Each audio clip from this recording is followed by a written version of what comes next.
guy. This came after he had been dubbed the most hated man in America for price gouging a drug for people with HIV.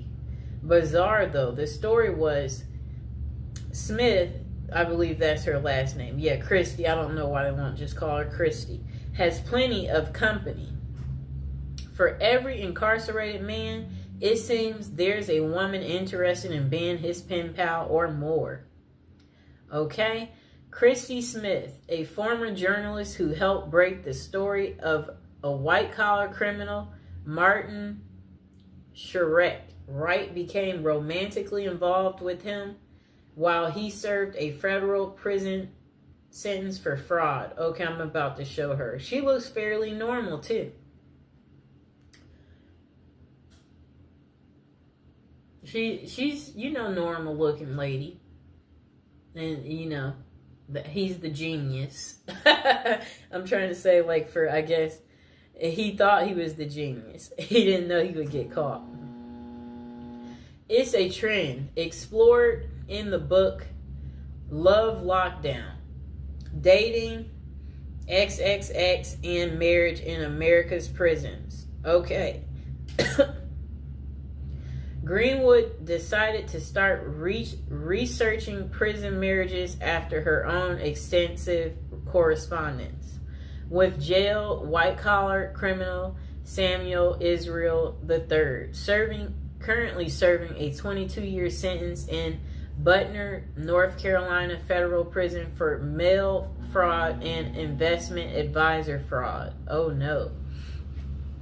Some of this, it does make you wonder, how do these people get into committing these crimes? Or how does it start?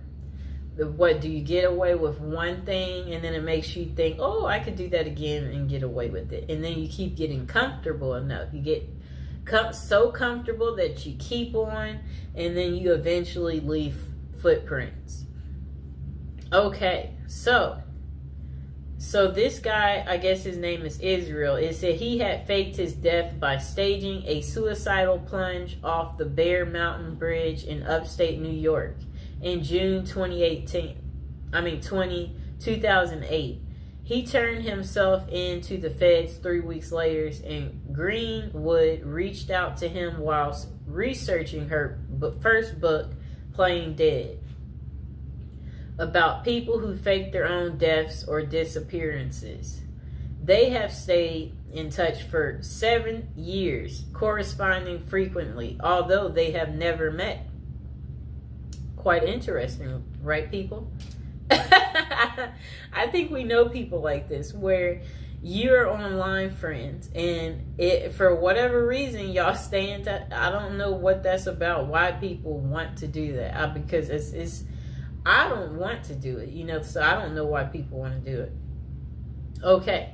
Throughout the half dozen years I've known Sam, he has gone from my subject to my stalker to my friend, she writes, nodding that the correspondence helped her understand the laser-like attention an inmate with little to do can lavish on a lady. For her latest book, Greenwood followed the lives of 5 couples who met while one of them was incarcerated. Okay. I don't know what that means.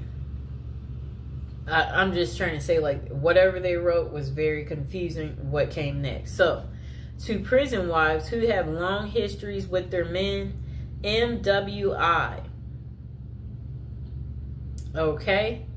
Women are seen as pathetic losers, or worse yet, prison groupies. Let's just label them a prison groupie.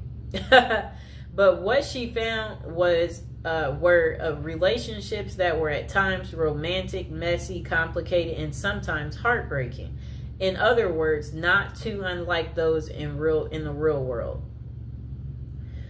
One couple includes Joe, an ex-Army medic who had worked as a prison guard at a Kansas City jail, and Benny Reed, who was serving a 10-year sentence in the maximum security Oregon State Penitentiary for the attempted murder of his then girlfriend.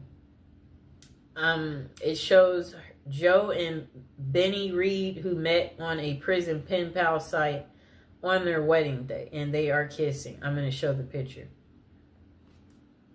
That's her prison boo.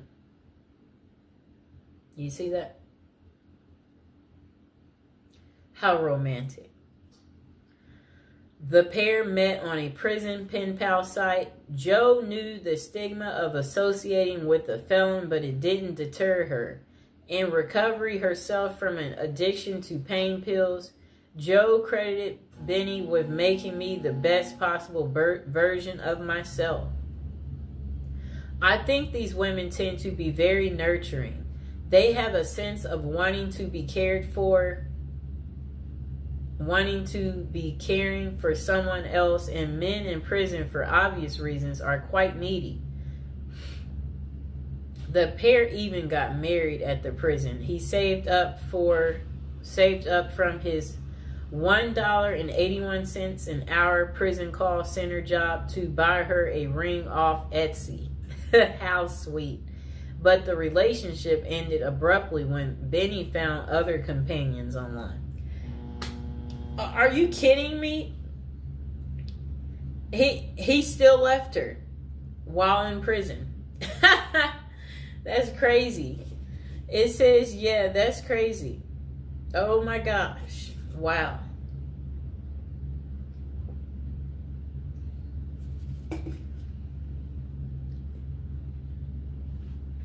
I'll reread that part for you. The pair had even got engaged at the prison. He saved up from his $1.81 an hour prison call center job to buy her a ring off Etsy.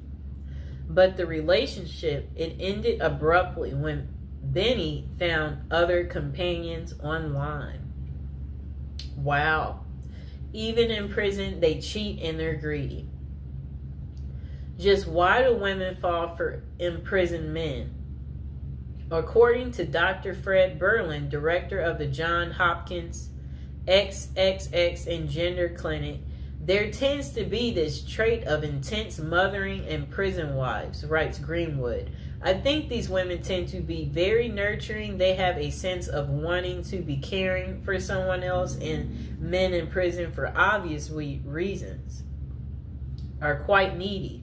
But not every prison wife goes into a pen pal relationship looking for love.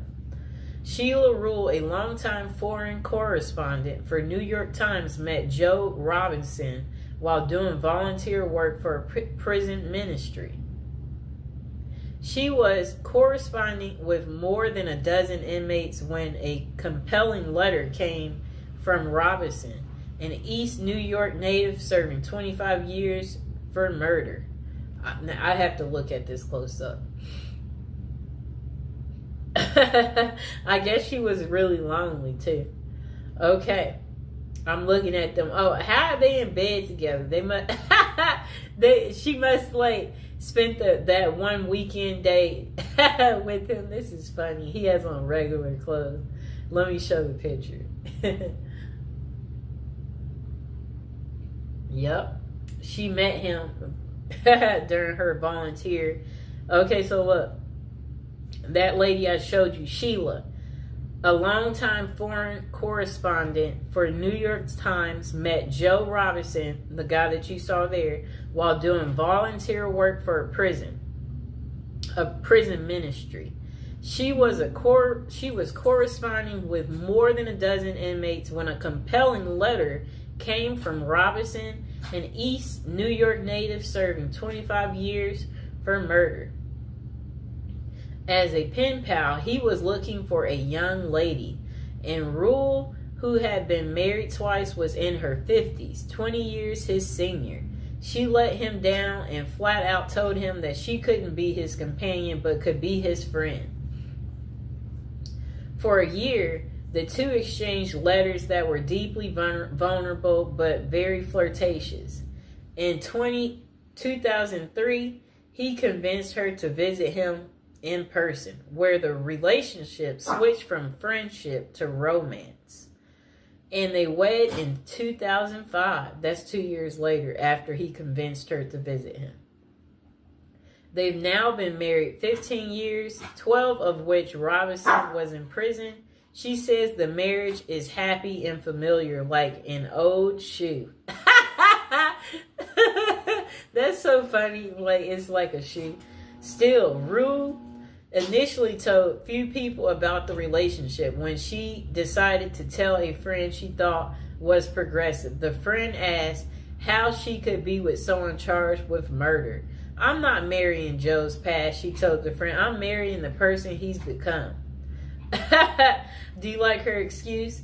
So that's the end of Terrible Crimes. How it couldn't stop these ladies from marrying men behind bars. I hope you guys liked the video. Don't forget to like and subscribe. Let me know